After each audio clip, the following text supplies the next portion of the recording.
Good morning. Next question. Growth retardation can be identified dash. അപ്പോൾ നമുക്ക് option കൊടുത്തിരിക്കുന്നത് blood examination, weight recording, feeding pattern, Apgar score. അപ്പോൾ വളർച്ചാ വൈകല്യം തിരിച്ചറിയാൻ സഹായിക്കുന്നത് ഏതാണ് എന്നാണ് ചോദ്യം. അപ്പോൾ ഉത്തരം വെയ്റ്റ് റെക്കോർഡിംഗ്, ഭാരം രേഖപ്പെടുത്തൽ.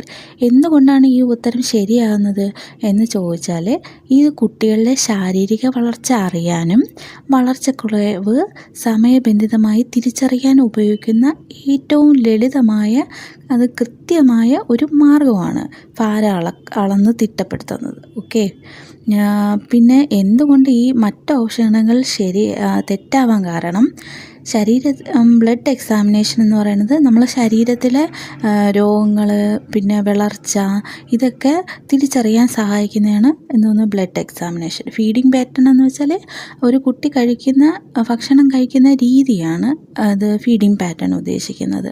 പിന്നെ അപ്കാർ സ്കോർ എന്താണ്, കുട്ടി ജനിച്ച് 1 മിനിറ്റിലും 5 മിനിറ്റിലും നവജാത ശിശുവിൻ്റെ ആരോഗ്യസ്ഥിതി എന്ന് വെച്ചാൽ ഹൃദയമിടിപ്പ്, ശ്വസനം മുതലായവ പെട്ടെന്ന് വിലയിരുത്താൻ ഉപയോഗിക്കുന്ന അളവുകോലാണ് അപ്കാർ സ്കോർ. അപ്പോൾ കറക്റ്റ് ഉത്തരം ഏതാണ്? വെയ്റ്റ് റെക്കോർഡിംഗ് ആണ്. അപ്പോൾ growth retardation can be identify. Correct answer weight recording. മനസ്സിലായി എന്ന് വിചാരിക്കുന്നു. Thank U.